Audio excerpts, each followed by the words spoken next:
Surat Roma pasal yang kelima, ayat 12 sampai 21. Sebab itu sama seperti dosa telah masuk ke dalam dunia oleh satu orang, dan oleh dosa itu juga maut. Demikianlah maut itu telah menjalar kepada semua orang karena semua orang telah berbuat dosa. Sebab sebelum hukum Taurat ada, telah ada dosa di dunia. Tetapi dosa itu tidak diperhitungkan kalau tidak ada hukum Taurat. Sungguh pun demikian, maut telah berkuasa dari zaman Adam sampai kepada zaman Musa, juga atas mereka yang tidak berbuat dosa dengan cara yang sama, seperti yang telah dibuat oleh Adam yang adalah gambaran Dia yang akan datang. Tetapi karunia Allah tidaklah sama dengan pelanggaran Adam. Sebab jika karena pelanggaran satu orang, semua orang telah jatuh di dalam kuasa maut, jauh lebih besar lagi kasih karunia Allah dan karunia-Nya yang dilimpahkannya atas semua orang karena satu orang, yaitu Yesus Kristus. Dan kasih karunia tidak berimbangan dengan dosa satu orang. Sebab hakiman atas satu pelanggaran itu telah mengakibatkan penghukuman, tetapi penganugerahan karunia atas banyak pelanggaran itu mengakibatkan pembenaran. Sebab jika oleh dosa satu orang, maut telah berkuasa oleh satu orang, maka lebih benar lagi mereka yang telah menerima kelimpahan kasih karunia dan anugerah kebenaran akan hidup dan berkuasa oleh karena satu orang itu, yaitu Yesus Kristus. Sebab itu sama seperti oleh satu pelanggaran semua orang beroleh penghukuman, demikian pula oleh satu perbuatan kebenaran semua orang beroleh pembenaran untuk hidup. Jadi sama seperti oleh ketidaktaatan satu orang, semua orang telah menjadi orang berdosa. Demikian pula oleh ketaatan satu orang, semua orang menjadi orang benar. Tetapi hukum Taurat ditambahkan supaya pelanggaran menjadi semakin banyak, dan di mana dosa bertambah banyak, di sana kasih karunia menjadi berlimpah-limpah. Supaya sama seperti dosa berkuasa dalam alam maut, demikian kasih karunia akan berkuasa oleh kebenaran untuk hidup yang kekal oleh Yesus Kristus Tuhan kita. Kita berdoa. Tuhan berkati untuk PA Wanita pada pagi hari ini. Engkau hadir bersama dengan kami, dan ketika kami merenungkan firman Tuhan, Engkau membuat hati kami ini rindu, memiliki hasrat yang besar untuk semakin mengenal Engkau, mengenal cinta kasih Tuhan, sehingga kami bisa lebih mengasihi Engkau lagi. Kami berdoa supaya Tuhan menolong pembahasan pada pagi hari ini. Engkau yang memberikan kalimat-kalimat yang sungguh kami bisa cerna, yang kami mengerti, yang menyentuh hati kami, yang menggerakkan kami untuk lebih mengasihi Tuhan. Kiranya Tuhan berkati hamba-Mu dan berkati setiap orang yang hadir pada pagi hari ini. Mungkin masih ada yang di perjalanan yang tidak bisa hadir. Tuhan juga memberkati mereka. Demi Yesus Kristus kami berdoa. Amin. Saudara, kalau Tuhan terus pimpin, kita akan selesaikan ini ya, surat Roma sampai dengan pasal yang terakhir gitu. Mungkin ada waktu-waktu tertentu kita bikin alternate, balik lagi ke tema Women in the Bible, boleh juga gitu, wanita-wanita yang di dalam Alkitab. Tapi konsentrasi saya terutama di dalam surat Roma ya. Ini di-encourage oleh Yohanes Calvin yang di dalam kehidupannya itu mengkhotbahkan banyak sekali kitab-kitab suci. Kita kalau banding dengan kehidupannya dia itu, kita ini terlalu lambat baca Alkitab, terlalu santai mengupas Alkitab ya.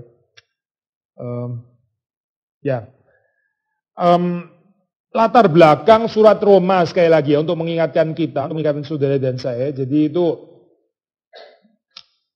sekitar tahun 50-an deh, sekitar tahun 50-an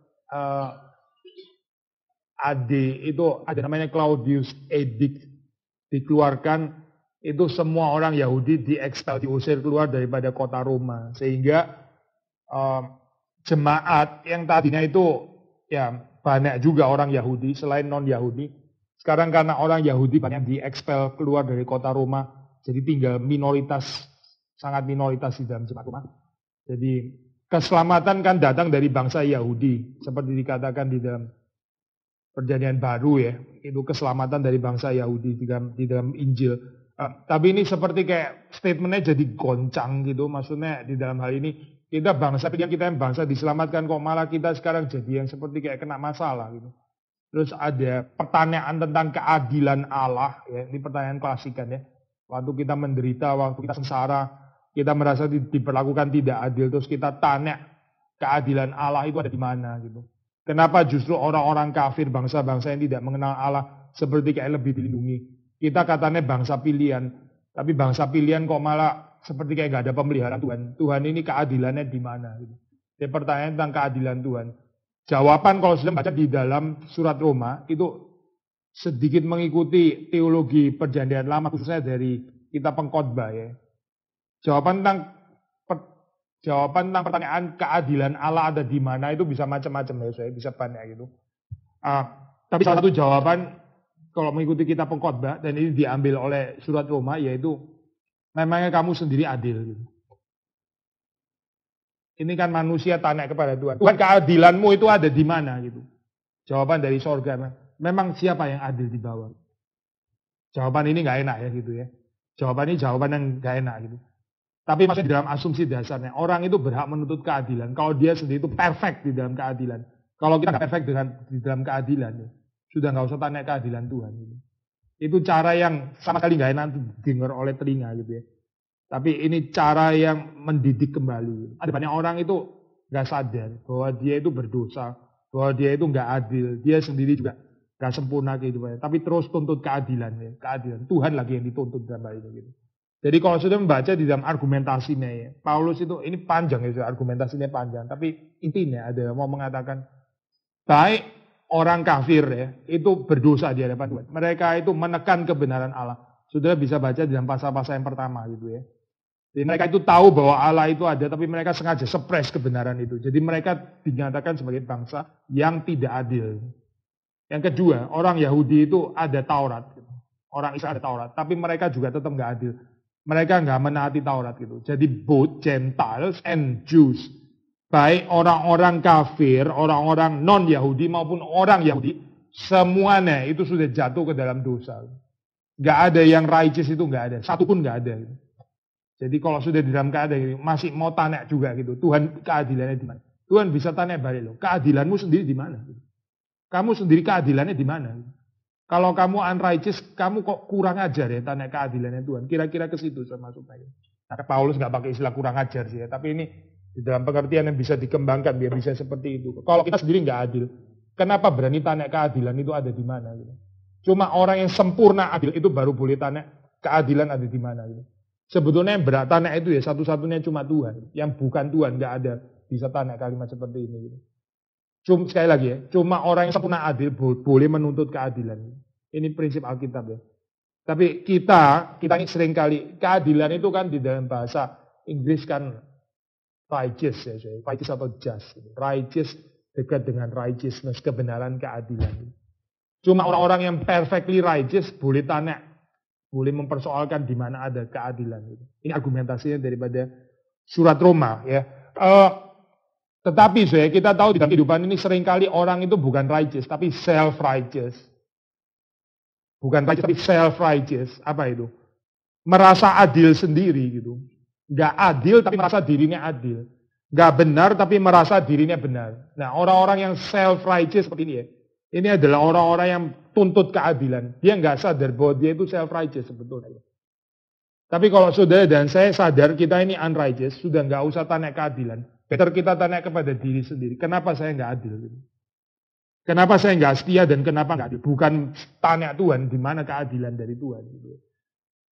Saya bukan menggampangkan ini ya, beratnya masalah yang sedang menimpa orang-orang Yahudi yang diusir dari kota Roma gitu. Itu penderitaan yang sulit indeed gitu. Itu bukan sesuatu yang bisa dihadapi dengan humor dan ketawa-ketawa. Memang bukan gitu. Tapi ini menjadi satu perenungan yang perlu dilakukan oleh mereka gitu. Paulus menjawab dengan cara seperti itu. Sudah membaca di dalam ini ya pasal yang ketiga di situ kan dikatakan bahwa semua orang itu sudah jatuh. Ayat yang terkenal itu loh 23. Semua orang telah berbuat dosa, telah kehilangan kemuliaan Allah. Semua orang. Jadi yang Gentiles itu berdosa, unrighteous, yang Jews juga unrighteous juga berdosa gitu. Jadi bicara tentang universal sin. Bicara tentang universal unrighteousness gitu. Sehingga semua mulut harusnya itu bungkam gitu. Semua mulut itu harusnya diam. Gak ada lagi pertanyaan seperti itu. Tapi Paulus bukan selesai sampai di situ loh. Maksudnya kamu semua kan berdosa, kamu semua kan gak adil. Sudah gak usah tanya lagi terus selesai. Itu surat Roma selesai. Bukan begitu loh. Ini terus bicara gitu. Paulus terus bicara ya. Tapi pendekatan pertama ini penting. Karena kalau kita gak beres di dalam bagian ini ya. Kita gak akan beres di dalam mengenal Tuhan gitu.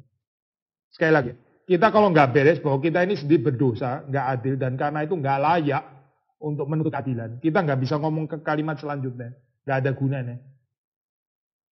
Itu semua akan menjadi satu dasar teologi yang dibangun di dalam fondasi yang ambruk nanti gitu, fondasi yang salah. Karena apa? Ya karena ini bagian depannya nggak beres. Gitu. Bagian depannya itu mulai dengan kamu semua orang berdosa, kamu semua orang yang tidak adil gitu. Hakmu apa untuk tanya keadilan itu apa sebetulnya? Gitu. Kalau bagian ini kita sadar dengan rendah hati ya. Lalu kita, saya ini nggak layak tanya keadilan. Kalau saya sendiri nggak adil, kok saya tanya keadilan gitu. Kalau bagian ini kita bisa terima ya. Baru kita bisa bicara tentang kalimat-kalimat selanjutnya. Ini fondasi yang penting. Untuk surat Roma ya. Nah, lalu terus kemudian kita masuk di dalam ini ya, pasal tadi introduksi yang mengingatkan kita sudah pernah bahas. Ayat ke-12 ya. Sebab itu sama seperti dosa telah masuk ke dalam dunia oleh satu orang, yaitu dosanya Adam. Oleh dosa itu juga maut ya, kematian. Maut juga menjalar kepada semua orang. Gak ada orang gak mati ya, sudah tahu ya. Menarik loh saya, memang binatang-binatang juga mati, kucing mati, anjing mati dan sebagainya. Tapi saudara tahu ada teman-teman yang keep regenerating ya. Saudara nggak tahu ya ini ya. Saya barusan dari Hildesheim, saya itu UNESCO Hildesheim, kota kecil di Jerman. Apa itu ada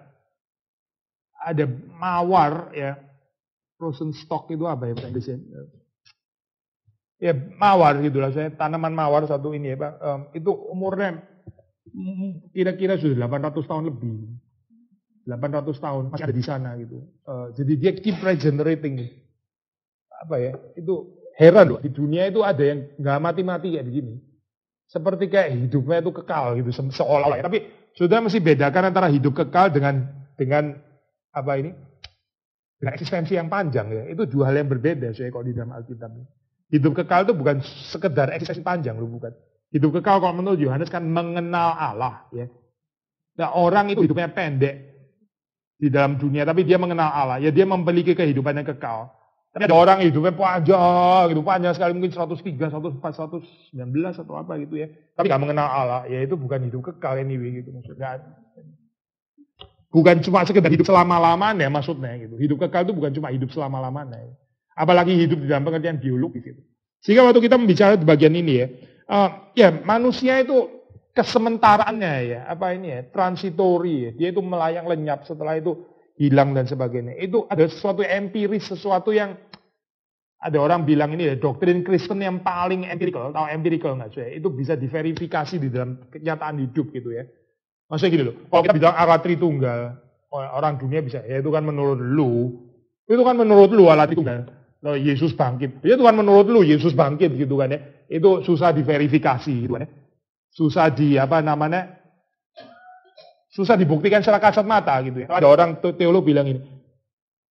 Perhaps doktrin Kristen yang paling empiris ya, paling nggak bisa ditolak itu doktrin dosa gitu.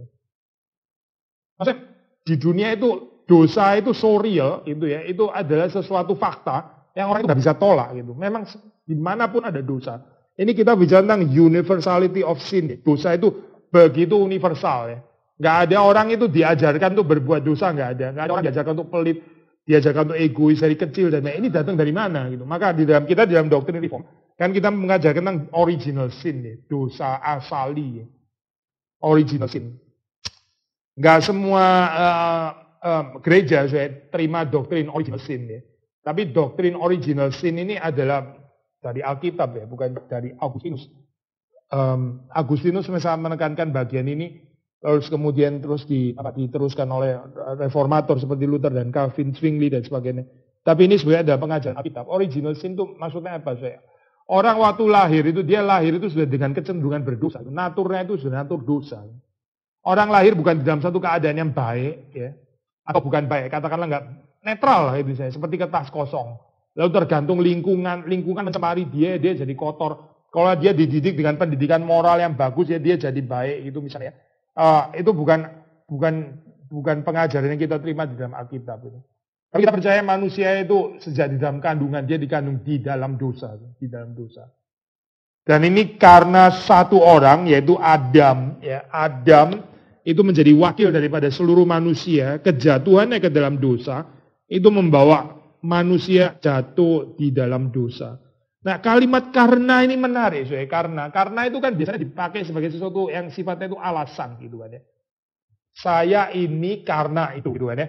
Karena itu berarti penyebab kan ya. Penyebab itu lebih dulu atau lebih belakangan? Coba sekali lagi saya. Di reform tuh mesti mikir ya, mesti mikir di reform. Coba sekali lagi, karena itu lebih dulu atau belakangan? Lebih dulu kan ya. Saya sakit perut karena makan terlalu pedas gitu ya. Berarti saya makan pedas dulu berarti sakit perut gitu kan ya. Jelas kan? Ya, jadi karena itu kan penyebab dan karena itu lebih dulu dong harus saya deh. Tapi kalau sudah baca seperti itu ya, saya baca lagi ya. Sebab itu sama seperti dosa telah masuk ke dalam dunia oleh satu orang dan oleh dosa itu juga maut. Demikian maut itu telah menjalar kepada semua orang. Karena semua orang telah berbuat dosa. Nah ini semua orang berbuat dosa terlebih dahulu baru ada original sin. Atau ada original sin karena itu semua orang akhirnya berbuat dosa. Iya kan? Sebetulnya kan ada original sin dulu makanya akhirnya semua orang berbuat dosa. Tapi kenapa di sini Paulus pakai kata karena? Saudara, maksudnya ada sedikit kesulitan kan di sini ya. Jadi yang mana yang lebih dulu di sini, yang mana yang penyebab dan seterusnya gitu. Lalu kalau penyebabnya itu adalah original sin, yang itu yang lebih dulu. Lalu kenapa pakai kalimat karena di sini ya? Nah, kalimat karena di sini saudara nggak boleh mengerti sebagai satu kalimat yang artinya itu penyebab gitu. Tapi di dalam pengertian fakta yang membuktikan gitu. Karena di dalam pengertian faktanya semua orang itu telah berdosa ya. Karena itu ya. Karena itu kita mesti percaya ada original sin. Saudara nangkep ya maksudnya? Semua orang itu nggak ada yang nggak berdosa, betul kan ya? Nah ini kan fenomena aneh gitu. Kok bisa kayak begini gitu misalnya? Misalnya ya, semua orang itu jarinya itu selalu pendek sebelah gitu misalnya. Ini kan sesuatu yang aneh gitu kan ya. Kan aneh kan saya. Kenapa kok nggak bisa variasi gitu misalnya? Semua orang itu sama gitu misalnya. Ini sesuatu yang kenapa ya gitu? Terus kita mempertanyakan gitu. Nah ini waktu dikatakan semua orang telah berbuat dosa. Faktanya itu semua orang itu berbuat dosa. Karena itu ya. Karena itu membuktikan bahwa ada original sin, ada Adam yang sudah jatuh ke dalam dosa dan akhirnya dia membawa kuasa dosa bersama dengan itu maut ke dalam dunia gitu. Dan orang itu nggak bisa melepaskan diri dari itu. Ini kita bicara tentang apa kekerasan lah, bicara tentang ini, bicara tentang apa itu, tentang radikalisme lah atau apa dan sebagainya. Kadang-kadang kan selalu dikatakan atau ini kalau di Eropa bicara tentang apa itu namanya xenofobia, itu anti terhadap orang asing dan sebagainya, rasisme dan sebagainya. Orang kan bilang kurang pendidikan gitu ya. Education. Education sih bukan nothing memang, bukan gitu. Tapi education kalau dimengerti di dalam pengertian moral education ya, itu sangat ada batasnya. Teroris itu banyak yang sangat pintar loh, itu bukan orang bodoh, itu orang-orang yang sangat akademis. Education, ada mereka education, Pak education nggak merubah mereka. Kalau kita bilang ya educationnya salah gitu. Aristotle itu sangat percaya education, sangat percaya pendidikan. Dia bilang melalui pendidikan orang itu bisa punya habit, bisa punya karakter dan sebagainya. Tapi dari perspektif Kristen, bukan pendidikan, bukan. Tapi kelahiran kembali. Orang kalau nggak ada kelahiran kembali, mau pendidikan apapun juga nggak akan berubah. Itu cuma jadi kesopan santunan saja. Cuma jadi adat, cuma jadi kebudayaan. Saya baru dari Jepang, orang di sana itu sangat sopan gitu. Luar biasa sopan. Ya, kalau kita naik ke MRT gitu ya, itu mereka seperti kayak dibanding kalau di Singapura jauh sekali gitu ya. Pernah pergi ke Singapura, orang naik langsung duduk gitu ya, terus habis itu pura-pura tidur. Kalau di Jepang orang itu ya datang, dia sudah di depan ya, tapi kalau ada orang lain seperti kayak perlu dia mundur gitu. Wah ini tinggi sekali kebudayaannya. Betul-betul sangat, meskipun ini to be fair, waktu pulang kerja jam 5, jam 6 mulai agak berubah sih ya, karena capek gitu ya. Saya ngelihat pulang jam 5, jam 6, ada yang rebutan juga ternyata di Jepang gitu. Ya, sedikit mirip Singapura. Tapi Singapura pagi-pagi pun juga sudah rebutan gitu. Intinya saya mau ngomong apa? Itu negara yang sangat-sangat tinggi. Dia punya apa ini? Kebudayaan. Maksudnya ini ya. Adat istiadatnya, manner dan sebagainya. Sangat-sangat sopan dan sebagainya dan sebagainya. Tapi di dalam bagian-bagian yang lain ya, terus kemudian ada orang bunuh diri, ada orang kesepian, ada ya tiba-tiba jomplang di dalam bagian lain gitu yang kita seperti nggak ngerti ya. Kenapa kok nggak bisa cover bagian itu? Gitu. Emang nggak bisa sih. Kalau cuma education, kebudayaan, nggak membawa kita ke dalam kehidupan yang lebih baik. Gitu. Jadi ini ada satu fakta ya, waktu dikatakan semua orang itu telah berbuat dosa. Kenyataan kan memang actual sin itu ya, betul ya. Kita ini berdosa secara aktual. Nah ini dalam pembicaraan kan ada original, ada aktual. Sin original, sin actual. Ya. Ada orang mempersoalkan, ini nggak fair dong, saya kena pengaruh original sin. Saya nggak tahu apa-apa, yang jatuh kan Adam gitu. Saya sekarang jadi nggak bisa lagi dan sebagainya. Tapi pembungkaman daripada argumentasi yang membungkam itu adalah, kamu sendiri berdosa nggak sih sebenarnya? Secara aktual. Nggak usah ngomong original lah, kita exclude urusan original sin. Secara aktual kita ini berdosa kan? Berdosa kan? Terus problemnya ada di mana? Kayak gini. Orang kita sendiri secara aktual memang benar-benar berdosa. Dan itu dari keadaan diri kita sendiri kan. Dari keinginan kita sendiri gitu.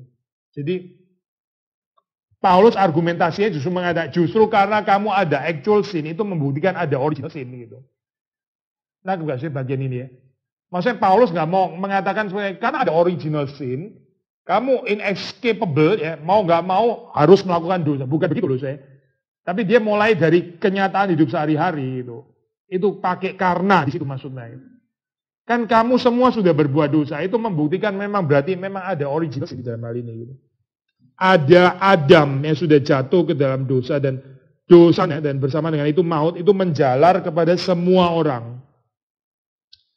Dan ini bahkan sebelum hukum Taurat ada, dosa itu sudah di dalam dunia. Maksudnya gini saya, ada orang yang berpendapat seperti dosa itu ya dianggap dosa baru setelah ada peraturan gitu ya, baru setelah ada hukum gitu. Sebetulnya dosa itu ada peraturan, nggak ada peraturan ya sudah dosa gitu. Cuma dengan adanya peraturan semakin menyatakan bahwa itu ada dosa gitu kan ya. Gini deh, saya ambil contoh sederhana. Sebelum ada lampu merah di tikungan tertentu gitu ya. Saudara ngebut-ngebutan sudah bisa kan ya. Lalu terus kemudian dibilang, kan nggak ada lampu merah. Gitu misalnya. Atau gini lah, kan nggak ada polisi. Kan nggak ada polisi, itu nggak ada tilang, nggak ada polisi. Nggak ada polisi, nggak ada polisi. Dia sudah ada, kecenderungan berdosa itu sudah ada dan juga anyway sudah jadi aktual juga dalam hal ini. Cuma lampu merah memang seperti memperberat, seperti menyatakan kehadiran polisi, menyatakan bahwa kamu bersalah. Waktu nggak ada polisi, nggak ada yang keluarin surat tilang dan sebagainya. Tapi bukan berarti nggak bersalah loh. Ya, jelaskan ya dalam hal ini. Maka di sini sebelum hukum Taurat ada, sebelum ada, jangan ada padamu Allah yang lain dan sebagainya, jangan membunuh, jangan berzina. Sebelum ada ini, ya bukan berarti di situ nggak ada pembunuhan, perzinahan dan kurang ajar terhadap orang tua dan sebagainya. Bukan berarti nggak ada loh. Gitu. Cuma belum disingkapkan bahwa itu adalah disebut dosa oleh Taurat, tapi itu sendiri sudah dosa. Gitu. Cuma Taurat belum menuduh bahwa itu dosa. Karena ini belum ada gitu, belum diberikan. Maksudnya Taurat itu mulai Musa gitu dalam hal ini ya. Paulus pakai istilah Taurat itu mulai Musa maksudnya. Sebelum hukum Taurat ada, telah ada dosa di dalam dunia. Tapi dosa itu tidak diperhitungkan kalau tidak ada hukum Taurat. Betul kan ya? Seperti kayak saudara nyalip ngebut sembarangan, kok nggak ada polisi jadi nggak diperhitungkan sebagai kesalahan. Nggak diperhitungkan bukan berarti itu bukan kesalahan loh. Itu kesalahan tapi nggak diperhitungkan sebagai kesalahan karena memang belum ada polisi di situ. Sungguh pun demikian, maut telah berkuasa dari zaman Adam sampai kepada zaman Musa juga atas mereka yang tidak berbuat dosa dengan cara yang sama. Seperti yang telah dibuat oleh Adam. Sebelum Musa, sebelum ada Taurat ya, di dalam zaman Adam. Memang belum ada Taurat. Taurat di dalam pengertian diberikan kepada Musa ya. Tapi ini orang sudah berbuat dosa. Caranya bukan dengan cara yang sama. Yang ini berdosa setelah Taurat diberikan. Yang ini belum ada Taurat. Ya sudah berdosa juga gitu. Misalnya di dalam Roma 1 kalau sudah ingat ya, orang-orang yang nggak punya Taurat, bangsa kafir itu kan nggak punya Taurat ya. Mereka juga berdosa, kan hati nurani mereka itu seperti Taurat kan ya. Tapi mereka nggak taat kepada hati nurani mereka, ditegur mereka mengeraskan diri dan sebagainya. Itu kan juga dosa. Mereka berdosa dengan cara yang berbeda, bukan cara yang sama. Orang yang punya Taurat dihakimi menurut Taurat. Orang yang nggak ada Taurat, memang nggak dihakimi menurut Taurat karena mereka nggak punya Taurat. Tapi hati nurani mereka itu kan Taurat. Tetap menyatakan bahwa mereka berdosa di dalam hal ini. Kadang-kadang orang bilang istilah ini ya, apa itu, nggak tahu itu memang lebih bahagia gitu ya. Makin banyak tahu, makin banyak dihakimi gitu. Jadi terus sebagian orang berpikir, oh gitu saya lebih banyak tahu aja. Jadi nggak tahu apa-apa. Oh saya nggak tahu gitu ya. Oh saya baru tahu gitu. Dijengkelin kalimat itu ya. Saya baru tahu. Gitu. Nggak ada common sense orang kayak gini. Nggak ada common sense, nggak ada hati nurani juga perhaps gitu. Tapi nggak ada excuse sebetulnya gitu. Nggak ada Taurat pun ya. Orang juga sudah berbuat dosa, meskipun bukan dengan cara yang sama. Dengan cara yang lain, maksudnya tahunya karena hukum Taurat. Tapi nggak bisa ada excuse di dalam hal ini ya.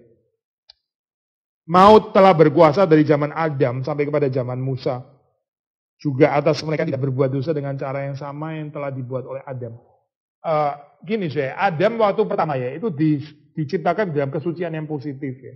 Ini pengertian Agustinus tulis ya, itu sangat terkenal, dia pakai bahasa Latin.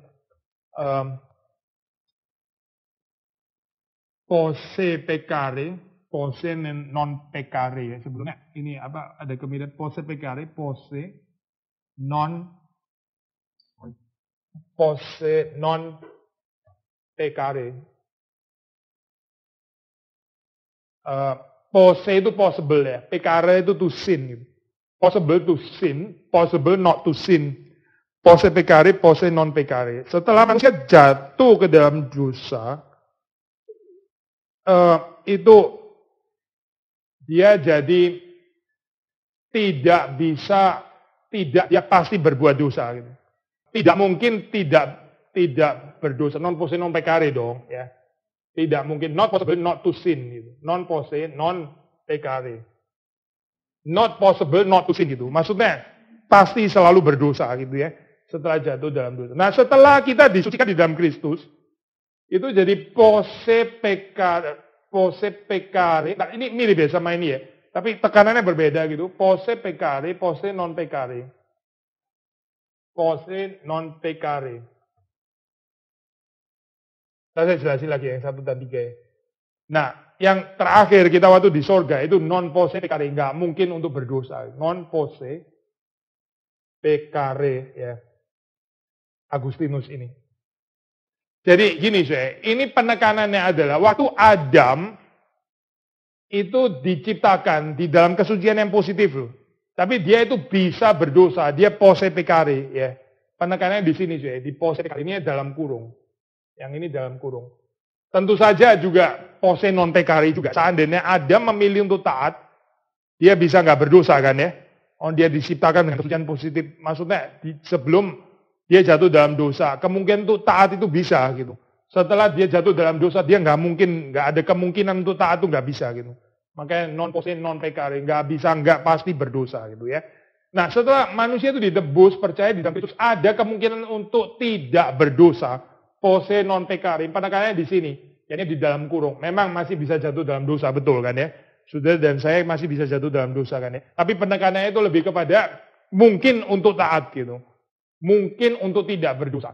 Nah di sini Adam waktu diciptakan, itu dia ada kemungkinan untuk berdosa memang gitu. Ada kemungkinan untuk berdosa ya. Ada kemungkinan untuk tidak berdosa juga. Tapi dia akhirnya memilih berdosa kan ya. Jadi setelah itu nggak mungkin lagi nggak berdosa. Selalu berdosa gitu. Semua manusia. Nah, terakhir nanti di sorga, manusia itu tidak mungkin berbuat dosa. Ya. Maksud saya gini, dikatakan di situ tidak berbuat dosa dengan cara yang sama seperti yang telah dibuat oleh Adam. Adam itu berbuat dosa, ya. Dia berbuat dosa dari kemungkinan untuk bisa tidak berdosa. Dan dia jatuh ke dalam dosa. Dia menyalahgunakan kebebasan yang diberikan oleh Tuhan. Sehingga akhirnya dia membawa seluruh umat manusia jatuh ke dalam dosa. Ya. Dia di stage ini ya. Sekarang kita semua di stage ini. Kita nggak bisa di stage ini lagi gitu. Tapi kita nggak terus di stage ini. kita bisa masuk ke stage ini, ya, di dalam Kristus dan hanya di dalam Kristus, bisa lagi tidak berdosa gitu. Tapi sebelum kita percaya Kristus, manusia itu nggak sudah pasti perbuatannya itu jahat di hadapan Tuhan. Perbuatannya itu nggak sesuai dengan apa yang dikehendaki oleh Tuhan. Jadi manusia begitu lahir, manusia setelah Adam begitu lahir, dia di dalam keadaan yang tidak mungkin tidak, dia pasti berbuat dosa. Gitu.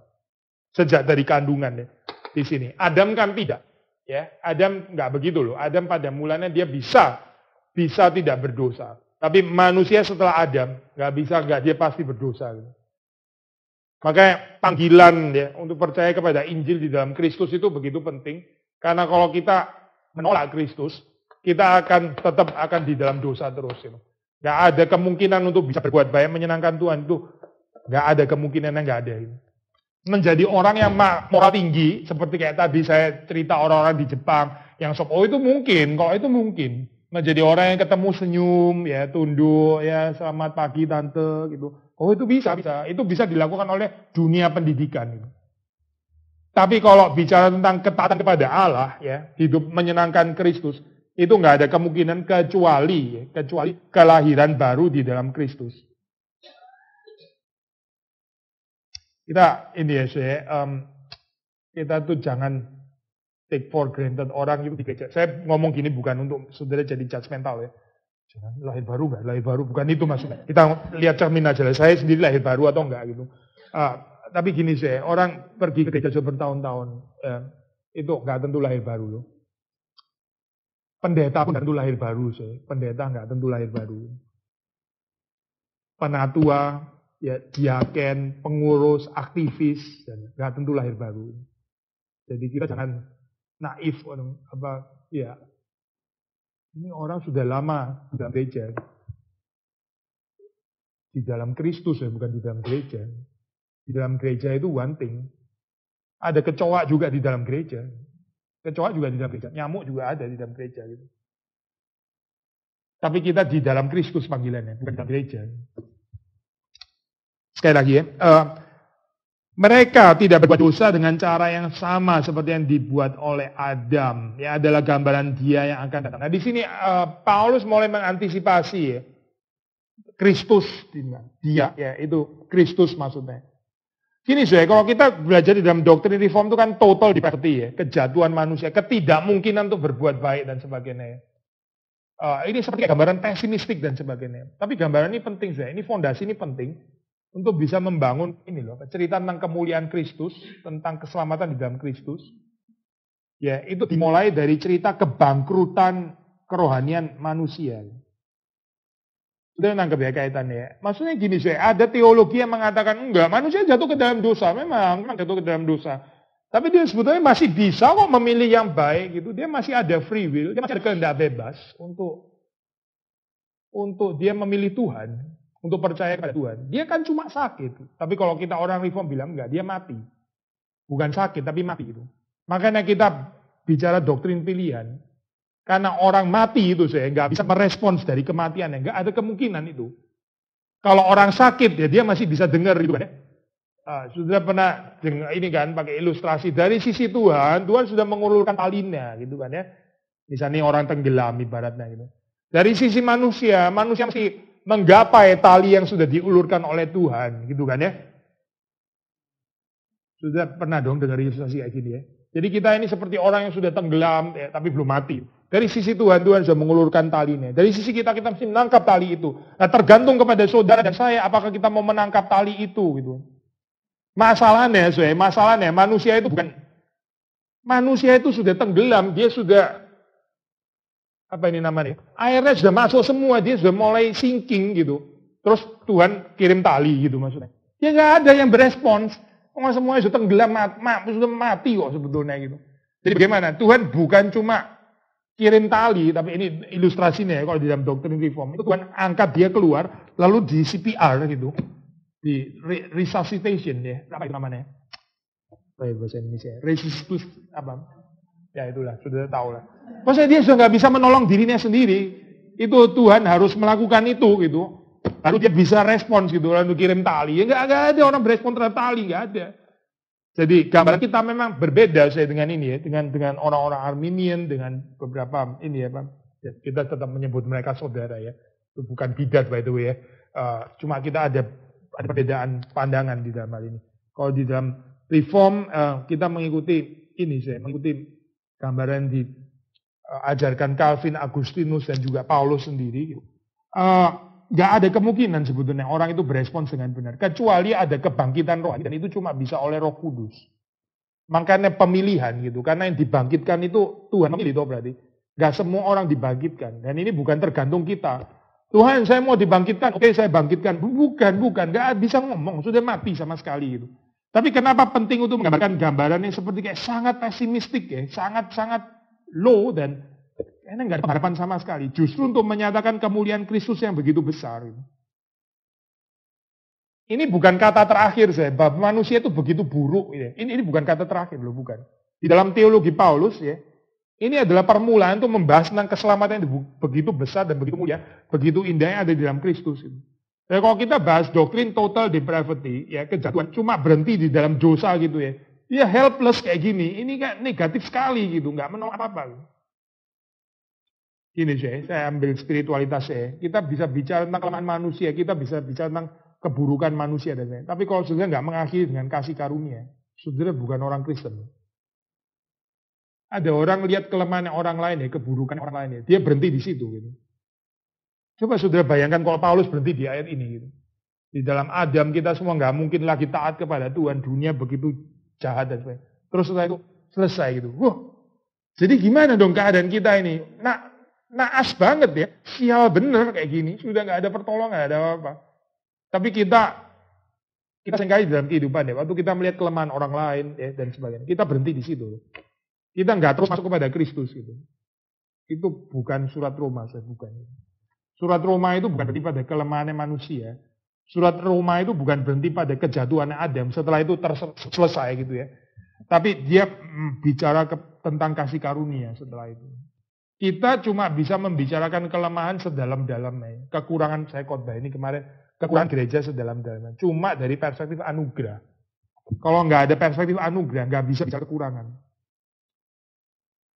Saudara, kalau nggak ada perspektif kasih karunia, cinta, ya, anugerah tentang orang lain, tapi kita membicarakan kelemahan, nggak usah bicara. Nggak usah bicara. Itu bukan surat Roma. Karena orang yang cuma bicara dosa, orang cuma bicara kekurangan, tapi nggak terus masuk pada kasih karunia, itu bukan Kristen sebetulnya. Itu bukan ajaran Kristen.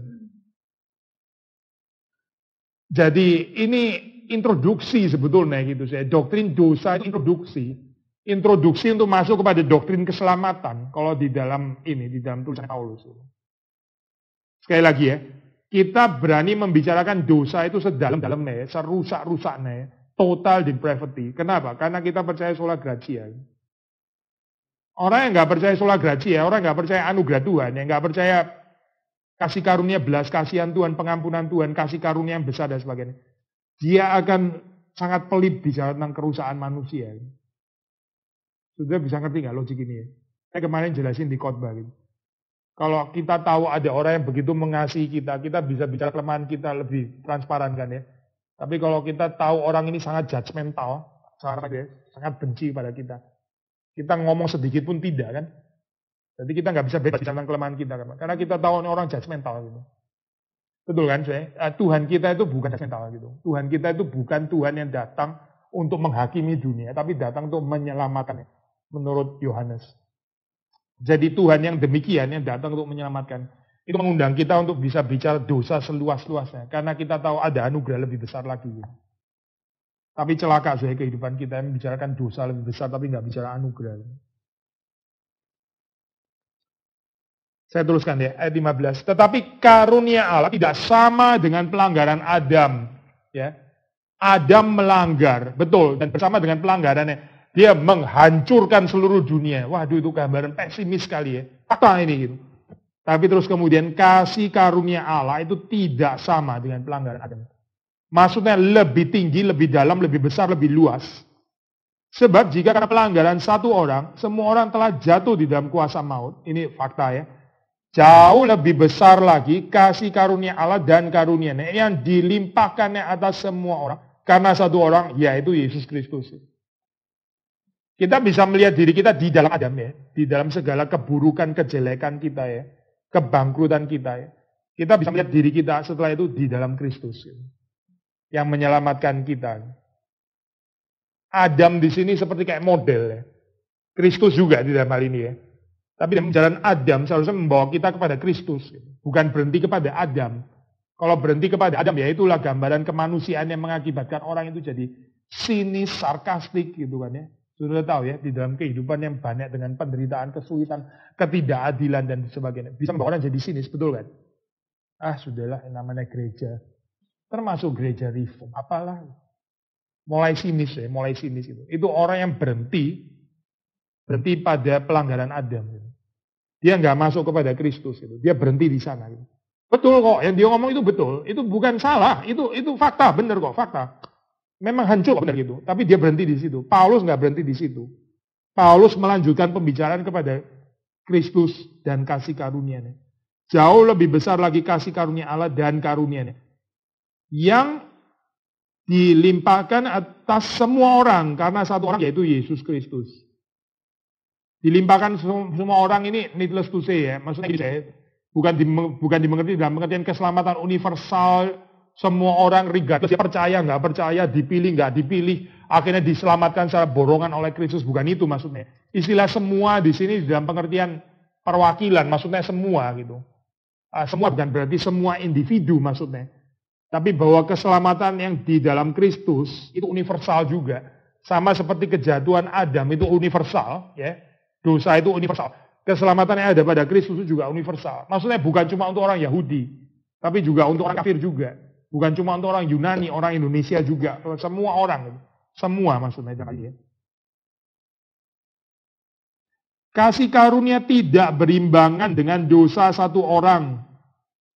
Sebab penghakiman atas satu pelanggaran itu, maksudnya pelanggarannya Adam, pelanggaran kita semua ya, telah mengakibatkan penghukuman. Tetapi penganugerahan karunia atas banyak pelanggaran itu mengakibatkan pembenaran.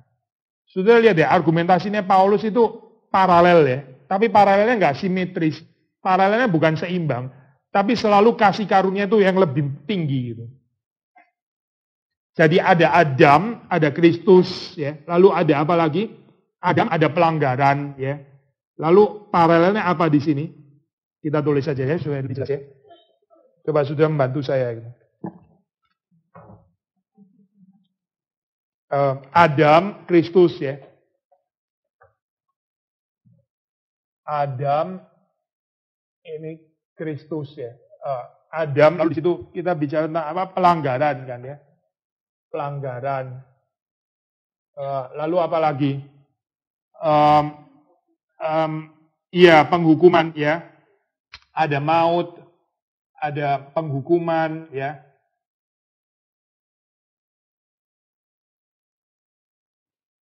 Lalu ini apa? Kasih karunia ya, kasih karunia. Apalagi? Coba baca di sini dulu supaya agak urut gitu, kasih karunia.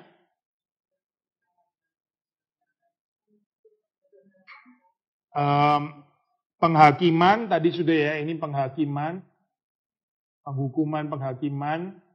Lalu apa lagi di sini? Penganugerahan karunia atas mengakibatkan pembenaran ya, ini pembenaran. Lalu apa lagi? Maut tadi ya. Hidup ya, ini ya, hidup. Itu maut, hidup.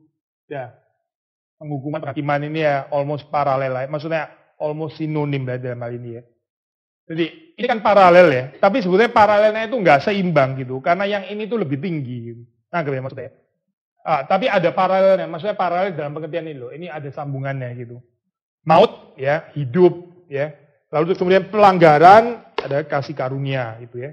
Penghakiman atau penghukuman itu ada apa itu? Pembenaran di dalam hal ini, di dalam Kristus.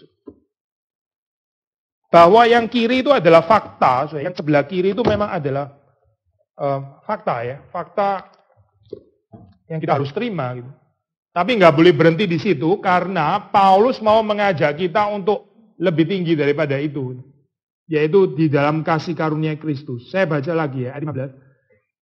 Karunia Allah tidak sama dengan pelanggaran Adam. Tidak sama. Jauh lebih besar maksudnya. Jika karena pelanggaran satu orang, semua orang telah jatuh di dalam kuasa maut. Jauh lebih besar lagi kasih karunia Allah dan karunia-Nya yang dilimpahkannya atas semua orang karena satu orang, yaitu Yesus Kristus. Kasih karunia tidak berimbangan dengan dosa satu orang. Sebab penghakiman atas satu pelanggaran itu telah mengakibatkan penghukuman. Tetapi penganugerahan, ya ini penganugerahan juga boleh ditambahkan di situ ya. Penganugerahan karunia atas banyak pelanggaran itu mengakibatkan pembenaran.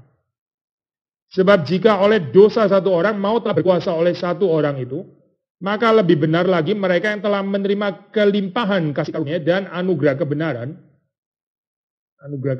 akan hidup dan berkuasa oleh karena satu orang itu, yaitu Yesus Kristus. Sekali lagi ya, kalau saya balikin lagi ya ke konteks ini ya, konteksnya surat Roma ya. Itu kan bicara orang Yahudi itu protes gitu ya. Kok kita di-expel sih? Tuhan itu keadilannya ada di mana? Terus kemudian Paulus menjawab, orang Gentiles itu unrighteous, mereka tidak adil. Fall short of the glory of God.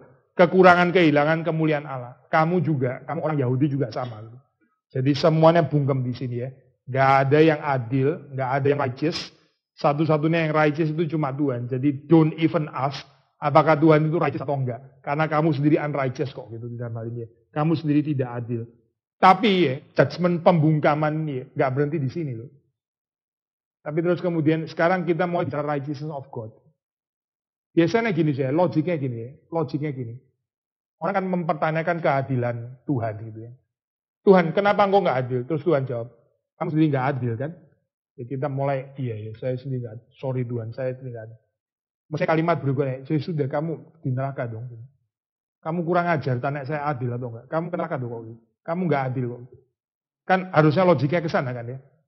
Tapi Paulus waktu bicara righteousness of God, itu bukan bicara murka Tuhan gitu. Sudah masih ikutin saya kan. Ini kan orang yang kurang ajar tanya keadilan. Dia sendiri nggak adil, berani-beraninya tanya keadilan lagi. Terus Tuhan jawab, kamu tanya keadilan saya. Kamu sendiri nggak adil. Kamu sendiri berdosa dan sebagainya. Tapi Tuhan kan nggak berdosa. Makanya nggak berdosa berhak untuk menghukum yang berdosa dong. Yang adil berhak untuk menimpakan penghukuman kepada yang tidak adil. Betul kan ya? Jadi kamu diekspel keluar daripada Roma. It's just correct gitu. Gak ada yang salah di sini gitu. Karena kamu nggak adil. Kalau kamu nggak berdosa, silakan komplain. Lalu kamu berdosa, kamu menderita. Apa yang salah di sini? Gitu?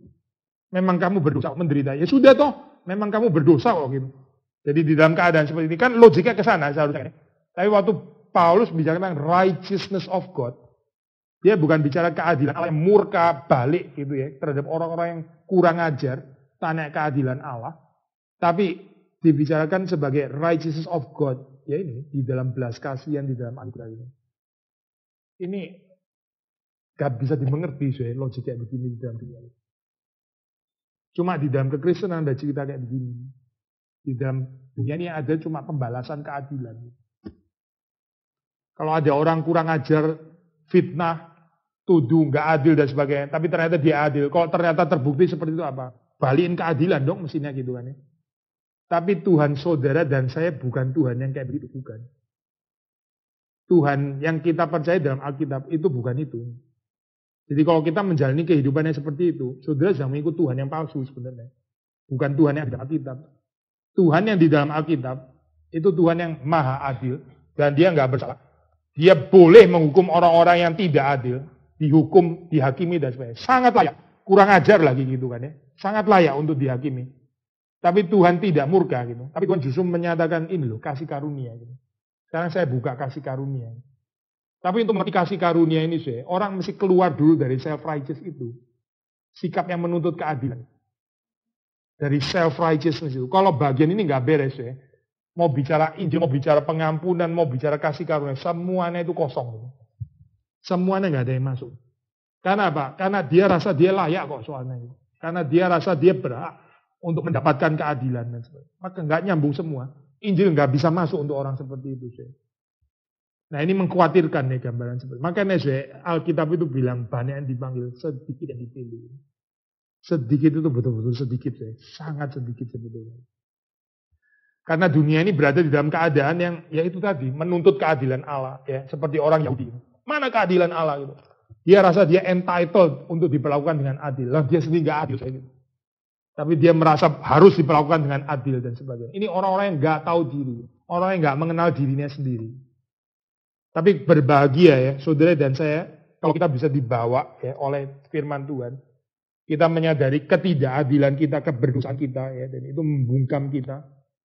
Terus kemudian Paulus ternyata membawa kita kepada pengenalan keadilan Allah, ya, righteousness of God in Christ. Maksudnya apa? Ya ini kasih karunia, ya, anugerah, pengampunan, penganugerahan dan sebagainya, pembenaran.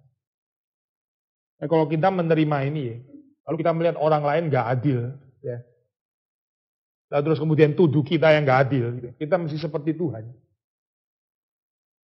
Kita lihat kelemahannya orang lain, kita lihat kekurangannya orang lain, ya, sudah gitu kurang ajar lagi gitu ya. Kita mesti seperti Tuhan, karena Tuhan yang kita percaya itu Tuhan yang seperti itu, bukan Tuhan yang membalas dan menyatakan keadilan. Itu bukan Tuhan yang di Alkitab.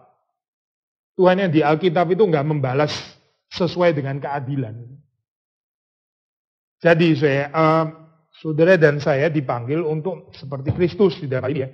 Ini bagian daripada keselamatan saya. Keselamatan itu saya paling khawatir nukut sekian kali nih. Orang itu mereduksi keselamatan. Pokoknya percaya Yesus Kristus. Nanti kalau mati masuk surga. Tapi kehidupan di dunia sama sekali nggak kayak Kristus. Sama sekali nggak ada bedanya. Dia tetap di dalam kehidupan yang lama. Ini orang yang nggak lahir baru sebetulnya gitu. Tapi ditipu dan tertipu oleh kalimat. Saya percaya bukan menipu lah itu pasti ya pengkhotbahnya gitu. Tapi dia salah mengerti. Pokoknya sebut nama Tuhan, ya Yesus Kristus gitu ya. Masuk di dalam hati ya. Masuk surga. Tapi hidup terus di dalam kedagingan. Terus di dalam kedagingan. Ini orang yang masuk surga. Ini bukan masuk surga, bukan. Orang yang menipu dirinya sendiri. Dia tetap mempertahankan self-righteousness-nya. Terus di dalam keadaan seperti itu. Akhirnya apa ya? Ini orang yang gak mengenal Tuhan. Hidup kekal itu saya bukan mati masuk surga, bukan, itu bukan definisinya Yohanes. Hidup kekal itu hidup yang mengenal Allah. Mengenal Allah. Saudara mengenal Allah enggak? Saudara mengenal Kristus. Kristus yang saudara kenal itu Kristus yang seperti apa? Kristus yang ada di sini, yang diberitakan oleh Paulus adalah Kristus yang tidak membalaskan keadilan kepada orang yang tidak adil.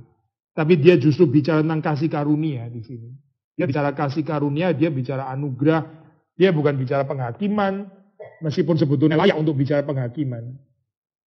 Saya baca lagi 16. Kasih karunia tidak berimbangan dosa satu orang.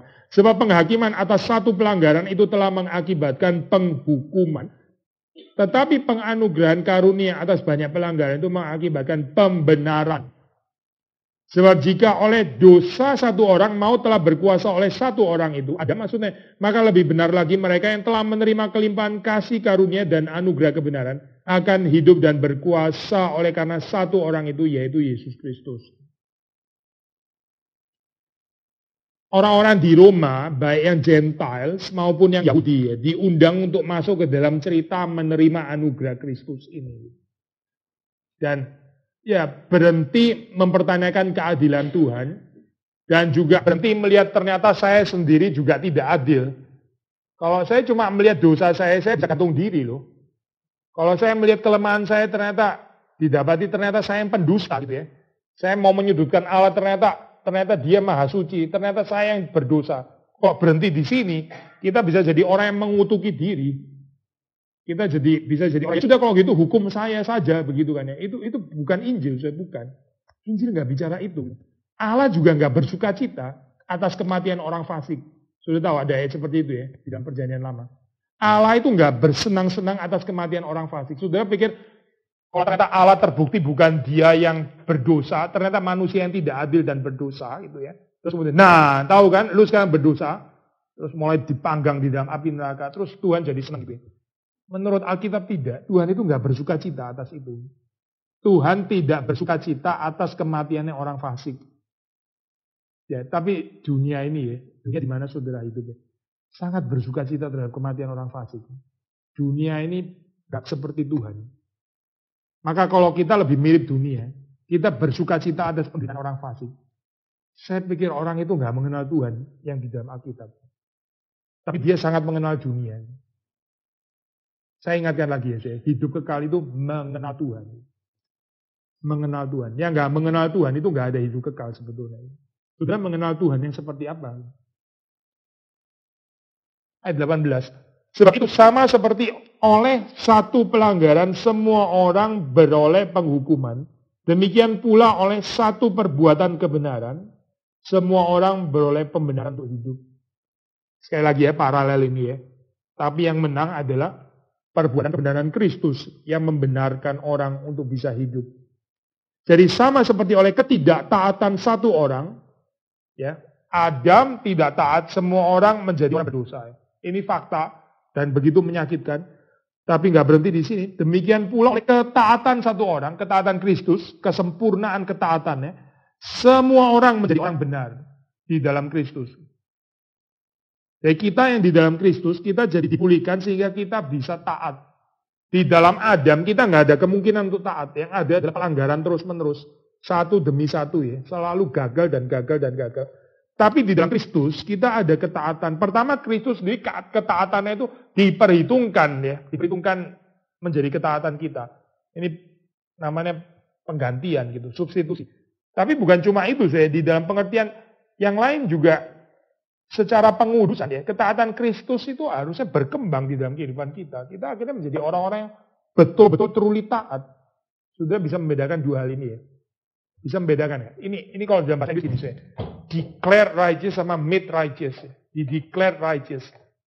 Declare righteous. Righteous declaration. Ya. Declared as righteous sama made righteous. Tahu bedanya? Yesus mati di atas. Kita kan unrighteous kan ya. Saudara dan saya kan kita bukan orang benar. Tapi Yesus kan orang benar. Nah, kebenarannya yang sempurna itu diperhitungkan menjadi kebenaran kita. Kita ini declared righteous. Saudara dianggap benar. Karena waktu Bapa melihat kita, ya dia seharusnya murka. Tapi darah Kristus itu menutup kita sehingga dia melihat kita di dalam Kristus. Kita dianggap, diperhitungkan sebagai orang benar. Bukan karena kita benar, tapi karena Kristus yang maha benar. Sudah nangkep ya poin ini ya. Itu pengertian substitusi namanya, pengertian penggantian. Tapi nggak berhenti di sini, saudara. Nggak berhenti di sini. Kita juga akhirnya dibuat menjadi benar gitu. Betul-betul dikuduskan akhirnya menjadi orang benar, menjadi seperti Tuhan. Nah ini proses panjang memang ya. Maksudnya kita nggak bisa hanya berhenti di sini saja, saudara. Declared righteous. Terus kemudian ya sudahlah declared righteous kan sudah declared righteous. Jadi saya terus di dalam unrighteousness. Saya terus di dalam ketidakadilan. Saya hidup di dalam kedagingan. Saya benci orang lain. Saya mengharapkan orang fasik binasa dan sebagainya. Gak apa-apa dong. Kan saya di declared righteous. Kan Yesus yang menyelamatkan saya. Bukan kesalahan saya. Celaka saya kayak begini. Ini bukan kekristenan ya. Bukan. Memang kita bukan diselamatkan karena kita ini dibuat righteous. Bukan. Sekali lagi ya. Kita ini diselamatkan dasarnya itu karena kesempurnaan kebenaran Kristus. Yang olehnya kita di declared righteous. Jelas ya bagian ini ya. Itu bukan ada campuran sama kesalehan saya atau saya menjadi lebih righteous. Nggak ada urusannya sama ini gitu. Keselamatan itu purely adalah karena Kristus. Oleh Kristus. Kebenaran Kristus. Tapi ya saya, di dalam cerita keselamatan, termasuk juga di dalamnya, kita yang tadinya nggak tertarik untuk taat, kita menjadi orang-orang yang jadi tertarik untuk taat gitu. Karena hati kita sudah dirubah gitu. Kita yang tadinya itu orang-orang yang nggak bisa submisif ya. Nggak bisa submisif terhadap firman Tuhan ya. Selalu melawan. Dan Kristus tinggal di dalam kita. Kita jadi orang yang taat, submisif. Bisa diatur oleh Taurat. Bisa diatur oleh firman Tuhan. Dan itu bukan karena terpaksa, forcefully. Ya. Secara paksaan bukan. Tapi dari kerelaan hati kita. Gitu.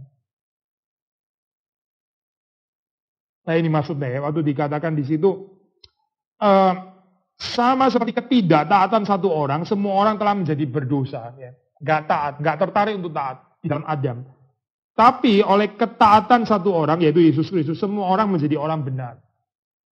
Seharusnya kita, sekali lagi mengulang khotbah kemarin ya, kalau kita ini bertumbuh di dalam Kristus, kita ini jadi orang yang semakin submisif terhadap firman Tuhan. Itu tanda orang yang lahir baru. Orang yang makin lama itu makin bisa dibentuk gitu. Orang yang makin lama itu makin bisa menaati firman Tuhan. Yang makin lama itu kepingin makin sinkron dengan kehendak Tuhan. Itu tanda orang yang lahir baru.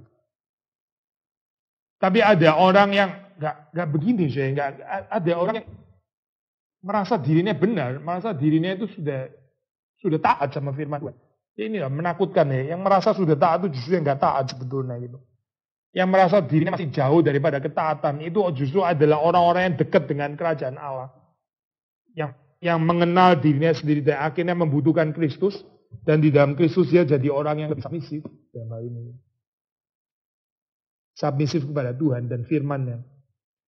Lalu 20-21 perhaps ayat yang paling sulit deh. Tetapi hukum Taurat ditambahkan supaya pelanggaran menjadi semakin banyak. Dan di mana dosa bertambah banyak, di sana kasih karunia menjadi berlimpah-limpah. Ini kita mesti mengerti dengan benar ya kalimat ini ya.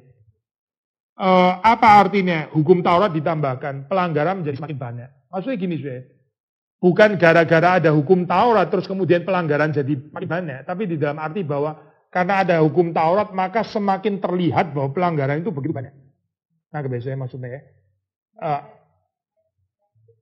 Bukan metritis, tapi di dalam metritis itu ini ya dibuat benar gitu. Tapi di dalam pengertian gini, tadinya waktu nggak ada Taurat kita nggak sadar bahwa pelanggaran itu sebetulnya banyak gitu. Kita pikir pelanggaran ini kecil gitu ya, pelanggaran biasa gitu. Tapi begitu Taurat itu diberikan, kita jadi tahu bahwa pelanggaran saya ini sebetulnya dalam loh, dosa saya ini sebetulnya banyak.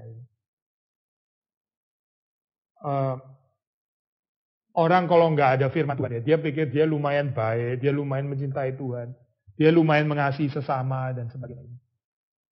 Tapi terus kemudian waktu ayat mengatakan, ini kasihlah Tuhan Allahmu dengan segenap hatimu, segenap jiwamu, segenap kekuatanmu, dengan segenap akal budimu. Saya ambil satu saja, mengasihi Allah dengan segenap akal budimu. Saudara pakai ini, akal saudara betul-betul untuk mengerti firman Tuhan, mengerti teologi, sudah tertarik. Gini nggak kita ini? Kita kayak gini nggak? Saya tanya ini. Kan mengasihi Tuhan dengan segenap akal budi. Mengasihi Tuhan dengan segenap akal budi itu maksudnya ya. Rasio saudara, pikiran saudara itu dipakai untuk mengerti Alkitab selimpah-limpah. Saudara baca sangat tertarik dengan buku-buku yang membawa kita lebih mengerti Alkitab. Kita kayak gini? Enggak kan?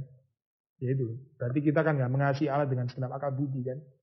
Kita mengasihi Allah dengan secuil akal budi. Kita lebih suka pakai pikiran kita untuk hal-hal yang negatif kan. Pikirin orang-orang lain gini-gini, pikiran buruk dan sebagainya. Itu namanya mengasihi Allah dengan segenap hati. Itu namanya membenci sesama dengan segenap akal budi. Ya, gitu. Membenci sesama dengan segenap akal budi kayaknya lebih sering terjadi daripada mengasihi Allah dengan segenap akal budi. Sudah nangkep maksudnya. Tapi waktu sebelum ada ayat ini atau perhaps even sebelum saya ngomong kayak gini, sudah saya lumayan loh. Saya gosipin orang itu seminggu cuma 4 kali doang. Orang itu bisa sampai 23 kali. Saya ini lumayan juara di kampung saya. Cuma membicarakan kelemahan orang cuma 4 kali dalam seminggu. Tapi kalau Tuhan dikasih Taurat dia bilang, mengasihi aku dengan segenap akal budimu.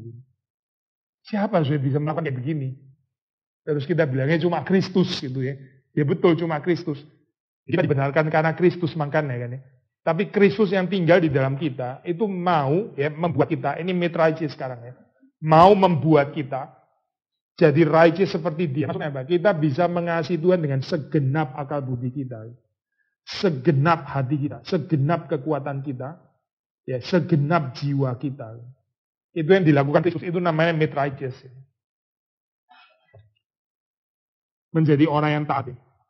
Jadi hukum Taurat ditambahkan supaya pelanggaran menjadi semakin banyak. Maksudnya ini loh, kamu itu pelanggarannya banyak. Kamu jadi tahu karena hukum Taurat itu ini ditambahkan. Nah, tapi dengan pelanggaran semakin banyak karena nggak berbanding dengan kasih karunia Allah, maka dengan dosa yang semakin banyak itu semakin banyak juga kasih karunia Allah semakin berlimpah-limpah karena Tuhan itu harus menang. Tuhan kita itu bukan Tuhan yang dikalahkan oleh dosa manusia. Kalimat ini kalimat besar ya. Tuhan kita itu bukan Tuhan yang mau dikalahkan oleh dosa manusia. Dia menang di atas kayu salib, itu dia menyatakan kemenangan kasih karunia sebetulnya. Seberapa besar dosamu ya, kasih karuniaku itu lebih dalam lagi. Gitu. Paulus itu dosanya besar luar biasa. Tapi dia dimenangkan. Ya. Ini cerita kasih karunia, cerita kemenangan kasih karunia Allah. Cerita kehidupan saudara dan saya itu harusnya menyaksikan kehidupan seperti ini. Kita orang yang berdosa, tapi kasih karunia Allah itu menang atas dosa-dosa kita.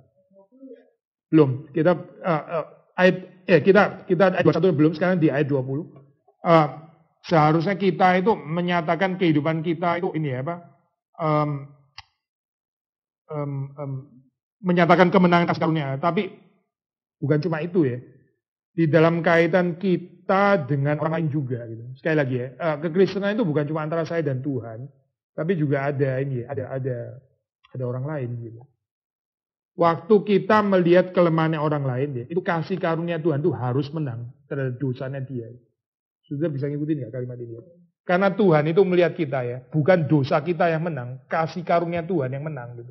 Waktu kita melihat kelemahannya orang lain, itu yang menang bukan harusnya kelemahannya dia, tapi kasih karunia Tuhan harus menang terhadap dosanya orang itu. Kalau kita bicara dosa kita gampang ya. Maksudnya gini saya mau lah, bukan dosa saya yang menang, kasih karunia Tuhan yang menang. Saya mau kayak begitu.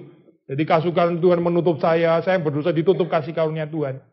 Tapi terhadap orang lain, ya celakalah orang fasik gitu ya.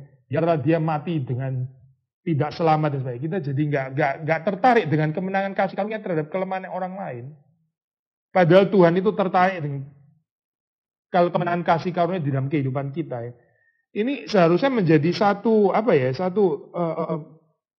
yang nyata di dalam kehidupan kita. Gitu. Bukan cuma antara Jesus and I, saya dan Yesus, tapi juga saya dan orang lain. Saya belajar di dalam posisi Kristus. Di mana dosa bertambah banyak, di sana kasih karunia menjadi berlimpah-limpah. Kalau saudara melihat di dunia ini ada begitu banyak dosa, nah itu adalah satu challenge. Saudara bisa menyaksikan di situ ada kasih karunia Tuhan yang bisa menang. Tapi kalau kita melihat dosa terus kemudian kita lari, kita pesimis, terus kemudian kita menarik diri, kita bergaul dengan orang-orang kudus dan sebagainya. Ini bukan kekristenan, bukan kekristenan. Kalau Tuhan kayak begini, ya sudah ada cerita keselamatan, dia nggak akan kesalib anyway. Dia akan ciptakan planet lain yang ada makhluk-makhluk yang lebih menarik, lebih lucu, perhaps minion-minion atau apa gitu, daripada melihat manusia yang nyebelin kayak gini gitu. Untuk apa mesti mati untuk manusia? Kalau Tuhan kayak begitu ya. Tapi Tuhan nggak menciptakan minion-minion atau apa gitu. Dia datang ke dalam dunia gitu. Dia berurusan dengan dosanya manusia dan dia mengumumkan kemenangan kasih karunia.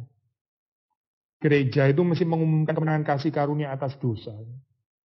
Gereja itu dipanggil untuk mengumumkan kemenangan kasih karunia Kristus. Jauh di atas dosa dan kelemahannya manusia. Tapi gereja yang gagal menyaksikan ini ya, saudara perhati ini, akan jadi gereja yang judgmental. Gereja yang gagal menyaksikan kemenangan kasih Kristus akan menjadi gereja yang luar biasa judgmental. Yang dipenuhi oleh orang-orang yang self-righteous. Itu gereja Kristus, itu gereja atau bukan saya nggak tahu. Kayak bukan gereja. Kalau gereja itu ya harusnya seperti Kristus. Gereja itu bukan gereja karena dia nggak ada dosa sama sekali. Bukan loh, saya bukan. Tapi gereja itu adalah gereja karena dia bisa mengumumkan, dia bisa menghidupkan, dia bisa menyaksikan kemenangan kasih karunia Kristus atas dosa dan kelemahan manusia. Itu gereja. Nah, saudara dan saya dipanggil untuk bagian di dalam cerita seperti ini. Di mana dosa bertambah banyak, di sana kasih karunia menjadi berlimpah-limpah. Menarik, saudara, kalau saya baca di dalam cerita revival, kebangunan rohani dan sebagainya. Itu biasanya terjadi justru di tempat yang paling kering, di tempat yang paling meninggalkan Tuhan. Di tempat yang paling moral itu corrupted. Di tempat yang paling dingin, paling gersang. Ya. Terus di situ ada kebangunan rohani. Ini menarik. Saya bukan berarti terus kemudian mengatakan, oh di tempat yang sudah lumayan diberkati nggak perlu kebangunan rohani lagi. Bukan itu loh. Jangan ditarik ke sana maksudnya. Kita tetap rindu ada kebangunan rohani kalau bisa ya terus menerus gitu. Tapi yang saya katakan adalah seringkali waktu Tuhan bekerja itu di tempat yang paling bawah gitu. Luther itu dibangkitkan di dalam keadaan waktu gereja itu begitu korup, sangat corrupted gitu, lagi sekorap-korap. Lalu terus kemudian Tuhan membangkitkan orang seperti Martin Luther. Sekali lagi ya, itu berarti pengumuman kemenangan kasih karunia Tuhan atas dosa manusia.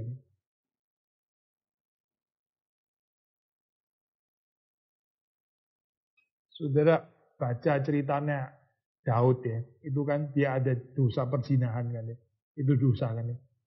Tapi terus kemudian dari orang yang sebenarnya dia bersalah itu ya, lalu terus kemudian ada Salomo, itu dari Bathsheba, bukan dari istri yang tanda kutip baik-baik atau yang dari laki dia baik-baik. Saudara baca di dalam ceritanya apa ini saya? Tamar dan siapa ini? Yehuda ya. Tamar dan Yehuda ya. Saudara bacakan cerita itu kan. Itu Yesus Kristus itu turun dari situ. Ini sangat nggak masuk akal. Kenapa ya? Nggak pakai line yang suci gitu, nggak pakai line yang bersih. Gitu. Oh ini sengaja aja. Ini belum ya, belum Pak. Nanti pasal 6 baca. Oh gitu sengaja aja dong. Berkon di dalam dosa supaya makin ini apa? Makin bukan itu maksudnya. Bukan itu dibawa ke sana, bukan itu. Itu orang yang ngomong kayak gitu masih nggak mengerti keindahan daripada kasih karunia, keindahan kekudusan di dalam Tuhan. Memang dia cinta dosa kalau kayak begini. Saya mengantisipasi sedikit ya, pasal 6 gitu. Tapi ini loh dosa sebanyak apapun, Tuhan itu menang. Dia memakai itu ya, memakai keadaan-keadaan yang ditimbulkan oleh dosa. Itu justru untuk menyatakan semakin dalam lagi kasih karunia yang berlimpah-limpah. Ayat terakhir 21. Supaya sama seperti dosa berkuasa dalam alam maut. Dosa berkuasa dalam alam maut. Demikian kasih karunia akan berkuasa oleh kebenaran untuk hidup yang kekal. Oleh Yesus Kristus Tuhan kita. Dosa itu maut. Ya. Dosa kuasanya itu membawa kepada kematian. Kasih karunia kuasanya akan membawa kepada kebenaran untuk hidup yang kekal. Ini coba saudara baca, ada yang pakai bahasa Inggris ya. Coba saudara baca ayat ke-21. 21 tolong bacain, ada yang pakai bahasa Inggris.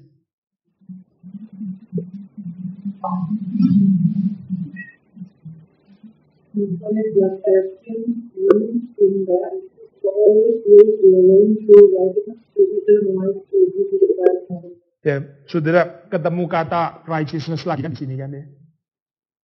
Masih bicara righteousness itu. Masih ingat tadi yang saya ngomong ya. Jadi orang itu mempersoalkan righteousness-nya Tuhan. Terus Tuhan menjawab, kamu sendiri itu unrighteous. Lu berani-berani nyatanya my righteousness gitu ya. Terus sambungan setelah itu bukan Tuhan menyatakan righteousness-nya balik. Mati lu. Saya righteous, kamu unrighteous ya. Matilah kamu, binasalah kamu yang unrighteous. Bukan itu. Tapi Tuhan menyatakan apa? Kasih karunia. Tapi sudah perhatikan ya. Demikian kasih karunia akan berkuasa oleh apa? Oleh righteousness, oleh kebenaran keadilan itu ya.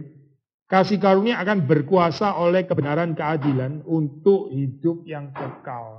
Intinya saya sudah mendapati di sini ya, kasih karunia Tuhan waktu berkuasa itu dia berkuasa oleh kebenaran keadilan ya. Gak bisa membicarakan kebenaran keadilan tanpa kasih karunia. Itu nggak mungkin ya. Dari perspektif Kristen itu nggak mungkin. Yang paling menakutkan itu ya. Yang paling menakutkan itu waktu orang bicara keadilan tanpa kasih karunia. Lalu dia sedang pikir dia bicara keadilan yang benar. Itu bukan keadilan. Kebenaran dari perspektif Kristen itu nggak mungkin tanpa kasih karunia. Kita nggak bisa bicara kebenaran keadilan tanpa kasih karunia. Dari perspektif Kristen ya. Kalau kita tertarik keadilan tanpa kasih karunia, kita bukan masuk kepada konsep kebenaran keadilan Kristen. Gitu. Karena Tuhan itu memperkenalkan kebenaran keadilan. Itu melalui kasih karunia. Kebenaran Kristus itu yang diperkenalkan. Ini loh kebenaranku, seolah Tuhan itu mau kebenaranku. Bukan kebenaran yang menghukum kamu orang-orang yang gak benar, bukan. Tapi kebenaran yang diperhitungkan kepadamu. Ini mengejutkan loh, logik. Pembeloan ke sini ini betul-betul mengejutkan. Karena yang di-expect biasanya di dalam dunia.